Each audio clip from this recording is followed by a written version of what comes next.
I feel the freedom of being an entrepreneur, but it's not for everyone. Travel, it's trillions of dollars a year. There are more than 5 million hospitality businesses out there. When you're a SaaS, you have an unlimited commodity to sell. For us, the COVID was a really lifesaver. Sometimes black swans are opportunity and not bad thing.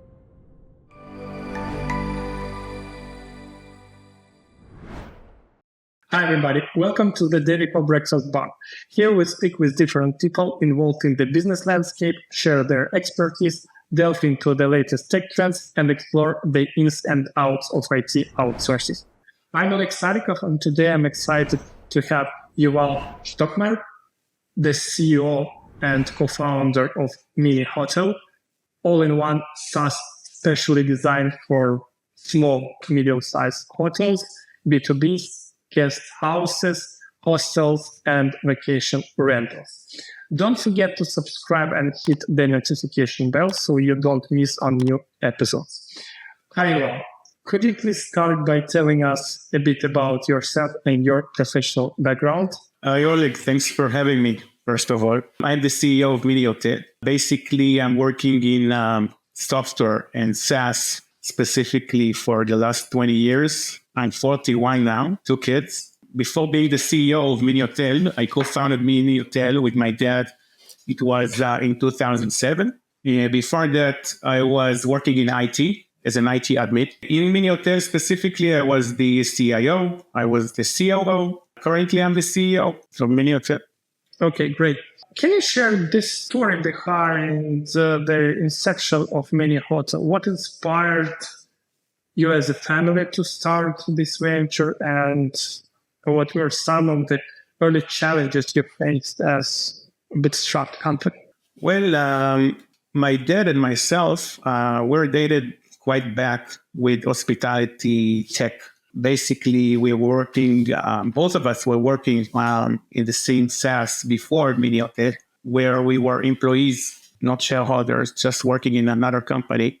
And this company was actually working with 4 and 5 stars of hotels and businesses, basically of hospitality. And we were having some issues with the smaller ones. And we saw that there is a big market, even a blue ocean, you can call it. Back then, it was a blue ocean. Right now, it's less blue. It's more red right now. But back then, in 2007, it was a blue ocean of hospitality businesses that didn't have solutions suitable, basically for the let's call it less than 100 room hotels, hostels, motels, B&Bs, all of these were left behind back then. Today, they have a lot of options, but back then, they really needed one and they didn't have one.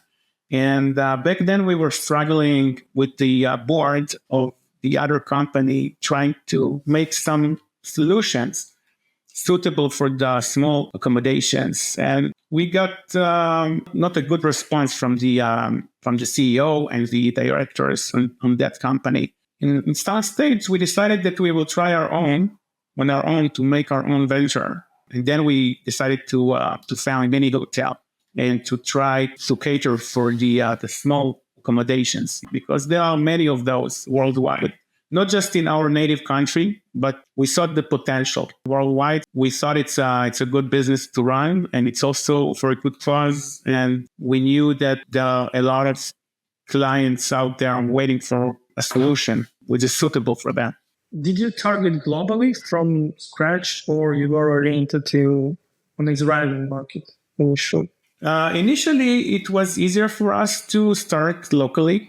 And in Israel, there were a lot of these small accommodations waiting for solutions. We started with B&Bs. The first clients we handed out free, basically free to try, with no limitation.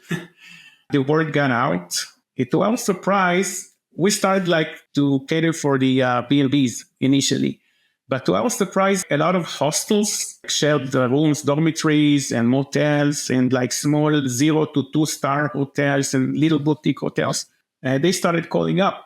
They said, you know what? I mean, we saw your software and we heard about you, and we think that it's suitable for us too. I mean, why just B&Bs? We want to try as well. And we tried little by little.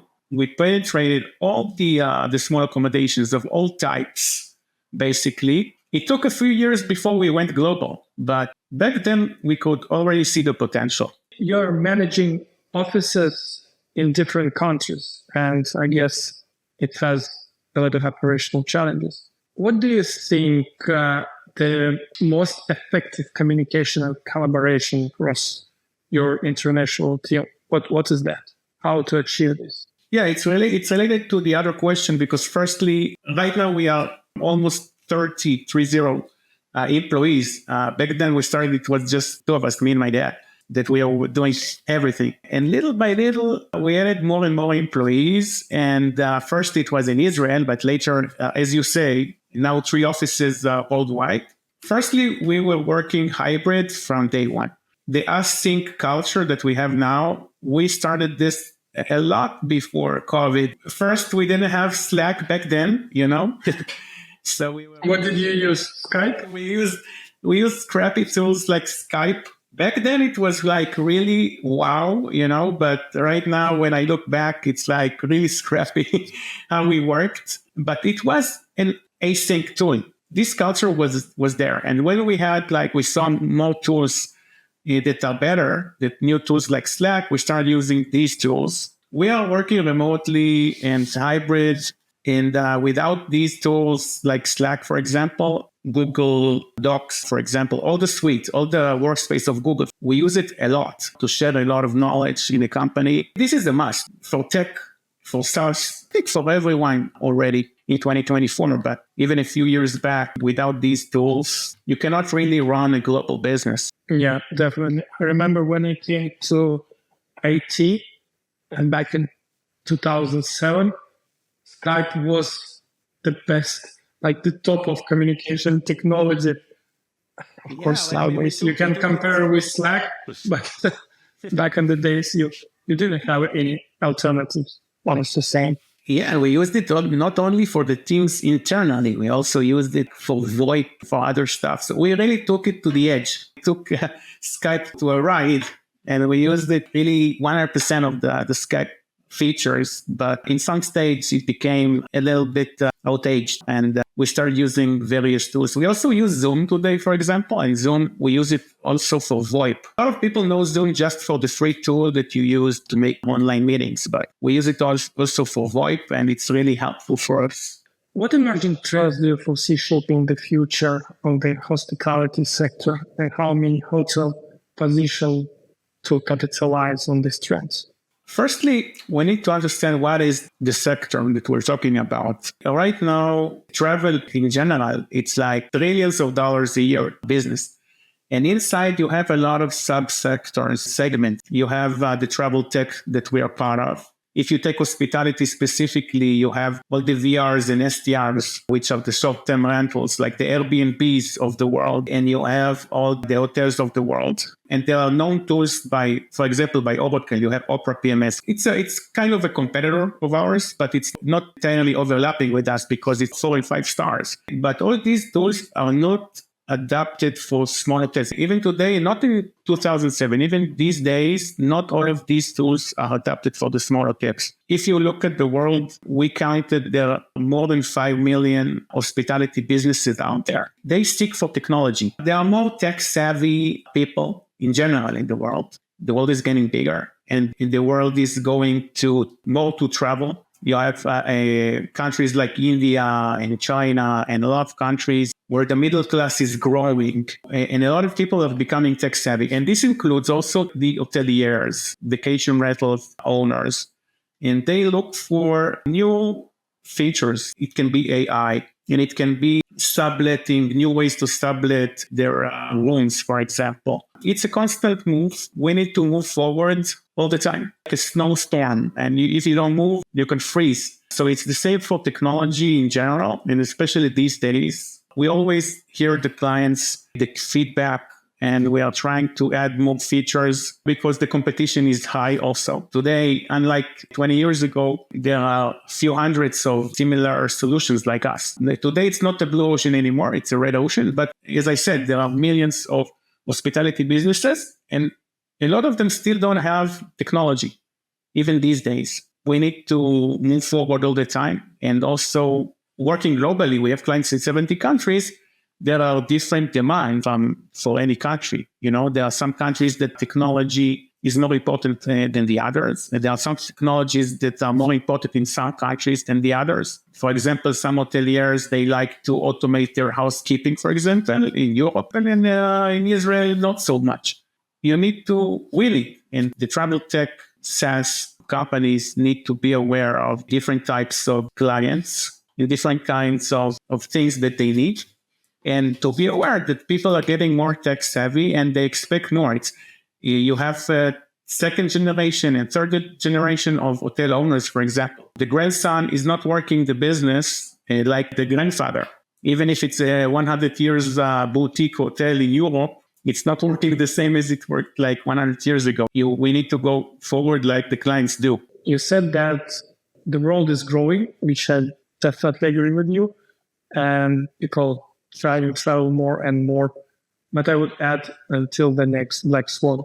Oh, yeah. I mean, talking about COVID, apparently in 2020. We do not know if it will be COVID or something else. Who knows? Yeah, we don't know, but I can tell you something. Firstly, for us, the COVID was a really lifesaver because I think that without COVID, we were not going forward like we are doing today. I mean, some things were improved due to COVID. We had like 50% less revenue during the COVID, let's say the first year, probably more or less. But for us, it was an opportunity because we had time. We were very busy in the everyday. A lot of stuff got stuck. For us, this stoppage was a good thing, a good timing to just sit down, and we had more time for product work and to survey the clients and hear more feedback and build because we had less work with the clients of the everyday work. So sometimes black swans are opportunity and not just a bad thing necessarily. So we had a time to build more. And for example, we had a lot of plans to migrate to cloud. And we started little by little, but we never done it the whole move. And we made like 10% instead of doing that the whole work. So during COVID, we had time to reshape and pivot also, both in technology and also with the offering business-wise. And we opened another office in Europe. Who knows? The next black swan doesn't mean that it's bad necessarily. And secondly, referring to this same point, I think that the world is going forward and we see more middle class growing in more countries. And it's not stopping. People want to travel. People will always travel. Because people they work their everyday job, going from 9 to 5 or whatever. If they wait for the 1 time or 5 times, it depends on the person, they wait for this time of the year when they go to travel. Because people love to travel. People love to shop, right? They like to do shopping and they like to travel and they like to have fun. This is what the world is about, what life is about. Regardless plane ticket prices. Yeah, but they can travel internally also, So yeah, my saying is that nothing can stop travel. And people love to travel. And it's unstoppable because it's a basic need. Travel, unlike 100 years ago, it's not luxury. Travel is a basic need of the person, like air, and like freedom, and like health. Travel is something that is basic in the human life today. The middle class grows, and more people understand it. Travel is a good place to invest, first of all. If people look for investments and stock to buy, well, I would recommend to buy travel stocks, travel companies and companies, for example, like Airbnb or Expedia and Booking.com. These companies are moving forward. More companies are coming in, and the travel sector is unstoppable because it's a basic thing in life. What key lessons have you learned about entrepreneurship while building mini hotels from the ground up? I learned, if I go back, a few years back, I think I should have been more courageous.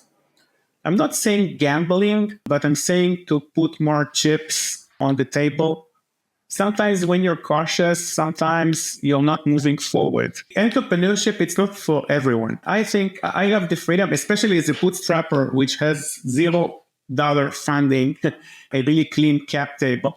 I feel the freedom of being an entrepreneur, but it's not for everyone. You need to be a risk taker, I think, in business in general, and especially when you're founding a bootstrap. sometimes going little by little is not enough. I think we could have maybe 3 times bigger if we would do the things we've done during COVID, for example, going back to that. We could have done a lot of these moves, I think, a few years back, instead of doing that during the COVID. Self-investing in a company is one point to mention as an example. Sometimes you need to take a little risk. I'm not saying like gambling on your home or making a second mortgage or anything. I'm just saying put more chips on the table and taking some risk in order to grow. It's taught to any business, probably also VC-backed one. They less have this trouble of funding and chips. As a bootstrap, we really have what the clients pay. We live by the retainers of what the clients pay us. Still, even if you're a bootstrap, even if you run a burrito stand, as a business owner, you need to know to take risks and be courageous. And sometimes if you're not, then you're pushing back your progress. So this is one tip that I can give. Because once we decided to be more courageous and to take a little more risks, it made our business grow more. It's one tip that I can give to the listeners. Thanks for the advice. Are there any professionals or leaders in your network who inspire you in your journey? Well, specifically, I'm following a lot on LinkedIn. On every place that I have the chance, I'm following Brian Chesky, which is the CEO of Airbnb. Right now, with MiniHotel, it's hard to imagine the future, but I can really imagine myself doing something maybe in the future, not only B2B. What Airbnb has done in their sector is really amazing. It's a good CEO to follow, Brian Chesky. Being based in Israel, do you notice any unique challenges in the tech industry in your particular region compared to other parts of the world? On the contrary, I mean, if you don't take these times, like now there is a war in my country, but we know it's a temporary situation. On regular times, Israel has the advantage of the global business is being made regularly, daily. We are a global company. The move that we made a few years back made us not dependent on one country or one region. Because we have clients in 70 countries, then if there is like a problem in one country, we still have revenue coming in from other countries. And this move was deliberate because when we had like 80% of the clients from Israel, even there were good times, we knew bad times had come. And this is why we decided to spread as much as we can. If you have, for example, a volcano erupting in Iceland, and we have clients in Iceland, okay, we lose revenue there, but we have revenue in other places. If we have a problem in Israel, then less revenue, okay, but we have it elsewhere. So I think when you're a global business, you're also spreading the eggs in a lot of baskets.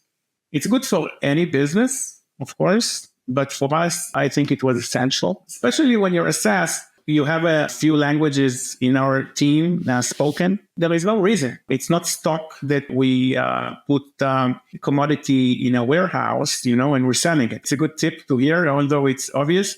When you're a SaaS, you have an unlimited commodity to sell, unlimited stock as a SaaS. So you can sell anywhere. Sometimes you have regulation issues, legal issues sometimes, but they are all, especially today, with a lot of tools out there with APIs, they are mostly solvable. For example, we have e-invoice in several countries, a few dozens of countries made and done.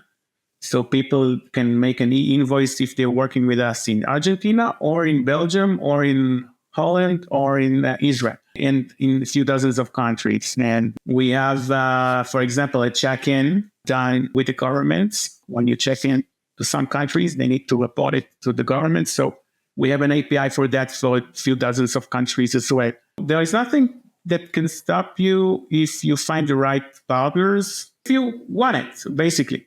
I think that any SaaS should aspire to work and spread to as many countries. Okay. You're a tech company. How do you attract and retain top talent in such competitive tech landscape, especially in Israel? Not only in Israel, Gladden.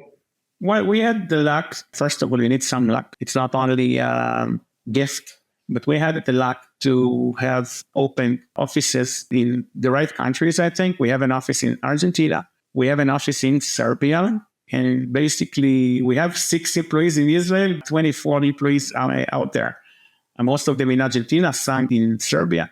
We had luck to find these markets. Of course, there are other markets, but in these markets, we have access to top talent. Comparing to Israel, the US, of course, the expense is lower for us. Of course, for the local talents, they get a fair share, a fair price for their country. Especially when you're a bootstrap, you need to be creative.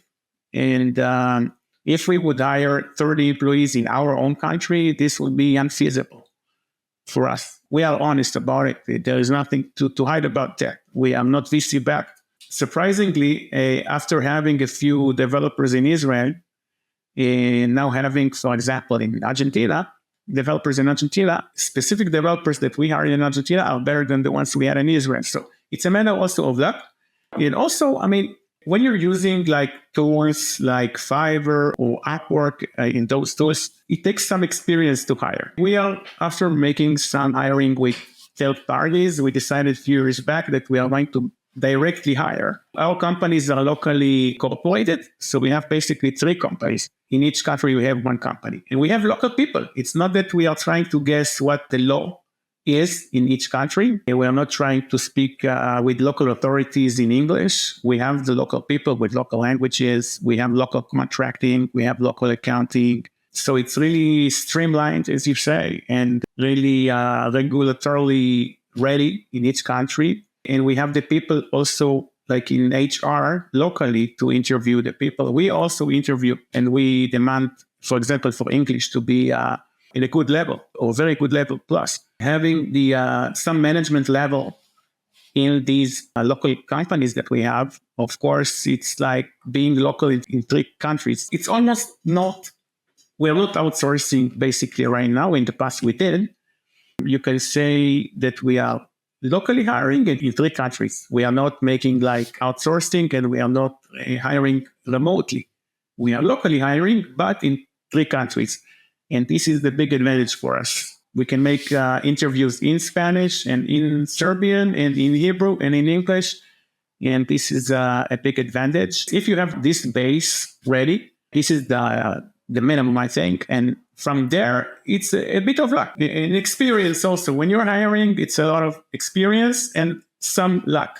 What was your experience with outsourcing? Specifically, I used Upwork in the past. I am old enough to know that it was called Odesk in the past. It's a really good tool, but statistically, 1 of 5 hires is maybe a good one, So, and I think it's not their fault. I don't know the statistics worldwide, but it's not easy to go and hire people that you don't know according to CV or according to ratings. It's not easy. And you need also experience in these tools and these environments. Probably there are people that know how to hire better on Upwork than I am. I did it a few times, and I had a couple of good hirings, and some others that were not so good. And also, the way it works, for me specifically, I always work right now hiring locally. I see more determination and more commitment from the from employees that are hired in-house, because for us, they feel part of the business. Of course, I hear a lot about tools and about companies that do a splendid work with outsourcing. I'm not ruling out making outsourcing in the future. I hear a lot of good feedbacks about a bunch of companies, and I'm not ruling it out. For me specifically, from what I saw and what's working for me, it took several years to enable, right? It's not that easy to do.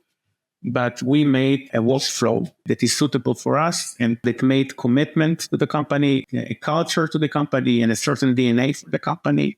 And for us, it's working. But I think that when you're starting a company, because we are a 17 years company, but when you're starting a company, I think there is no way around it. You will need, especially if you're not VC backed or you have a little funding, I think you will need to use outsourcing in some stage, like we did and like other companies do.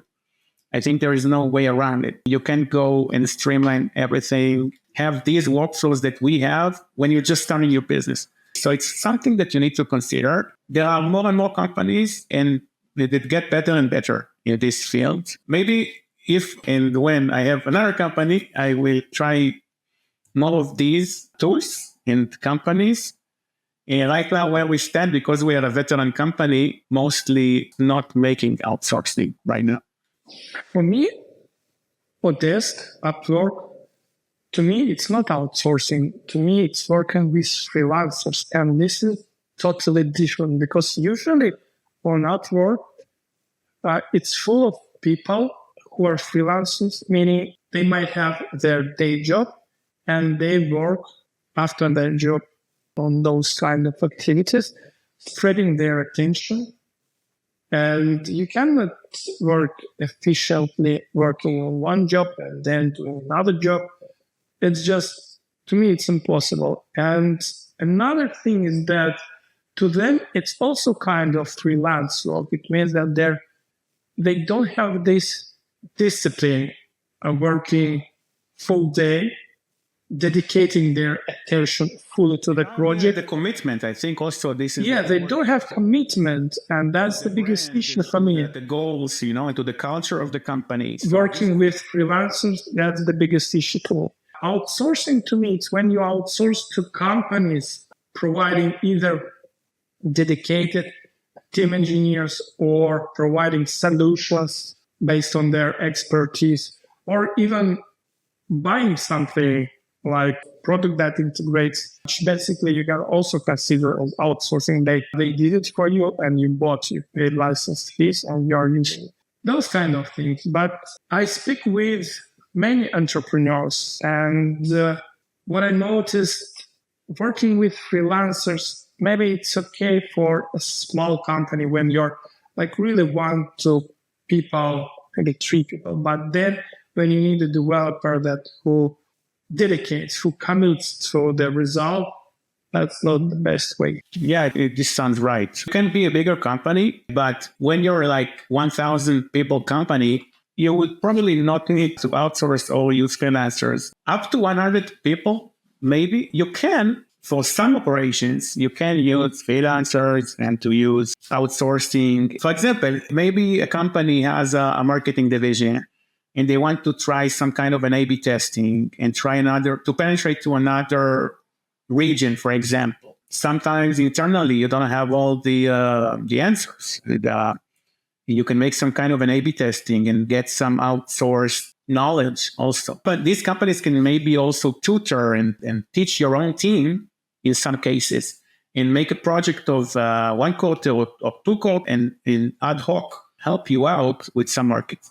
And maybe you can keep such companies for the long term if they are working efficiently and they are committed, like you say, to regular workflows and hours, the return. I mean, if you get ROI, if you get the return on investment, basically, it doesn't matter per se if it's outsourcing or direct hiring. This is not what is important, the headline. What is important is the results and the return on investment. For me specifically, direct hiring was the one working, and the others less working. But I don't rule out using any of the other ways in the future. And I think it depends also on the company's DNA, and the company's needs, and the runway, and a lot of factors, because each company is different.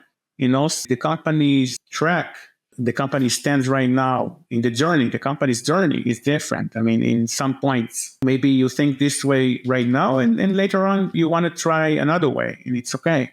Mm-hmm. As we conclude our discussion, drawing from your own experience, what advice would you give to aspiring entrepreneurs or individuals looking to disrupt the hospitality industry with innovative technology solutions? Firstly, if you look at the travel tech, because travel is getting bigger, as we spoke before, there is room for everyone. There are some segments that are a little bit crowded, like our segment right now, there are a few hundreds of solutions. There is some consolidation going on. But I think, as I said, between 5 and 7 million accommodations, I think there is still a lot of room for everyone. If you take, for example, Cloudbeds, I don't know, maybe they have 40,000 clients or so, and Muse also, and Logify or Opera. Where are those millions, What PMS, which solutions are they using? There are millions of those that are not getting solutions. So in one hand, there is a lot going on, a lot of potential, not just in the PMS segment where we are at, but in travel tech specifically. In the other hand, if you're starting a new company, and I'm seeing it a lot, there is a lot of exploration, a lot of learning going on before you start. This is really important. When we started in 2007, we knew the business and we knew the need. It was a blue ocean. Right now, if I would start, I think the learning stage should be a lot longer and deeper, because otherwise one can make a lot of mistakes, because not all of the segments are blue ocean. Some are and some not. And if you don't know where you're coming in, there can be sharks in the water waiting for you. So I think a lot of learning is necessary. And secondly, specifically for myself, if I would make a business, not necessarily I would go for B2B. There is some need also in the B2C, For example, if you go to the OTAs, the online travel agencies like Booking.com and Airbnb and Expedia, Trip.com, you don't see a lot of those opening up. How many of Booking.com's, the new Booking.com or new Airbnb, how much of these do you see opening up? You don't see a lot of these new ones. People are looking at one place, which is the B2B. It's very trendy right now, but don't neglect the B2C also. You need more venture capital to do B2C, I know, but I'm just telling you what I think right now. I think there is, in this business specifically, there is some room for B2C because it was a little bit neglected in the last decade, I think. And if you go to the B2B, explore and investigate really well before you get in. For example, I saw some new SaaS companies coming into housekeeping automation. It's a crowded place. It's very niche. It's very hard to do. And it's very crowded. It's just one example. If you take, I have a PDF of all the travel tech businesses right now. There is no place to put them all in the same PDF. In one hand, you have millions of clients waiting for solutions. And in the other hand, you have a few hundreds of solutions fighting for them. And you need to be laser focused if you are B2B. And just for the B2C, again, I think people neglected it a little bit. And there is room for business over there, in my opinion. Knowing this industry, for 2 decades, yes, I definitely. Yuval, thanks for joining my video podcast. Your insights are really helpful. I do believe that many from my audience will find it useful. We had a great podcast. Thanks for joining. Thanks, Oleg. Thanks for having me. If you enjoyed our discussion and want to stay updated on future episodes, don't forget to subscribe and hit the notification bell. That way you will not miss out on insights and conversations from the Devico Breakfast Bar. See you in a week.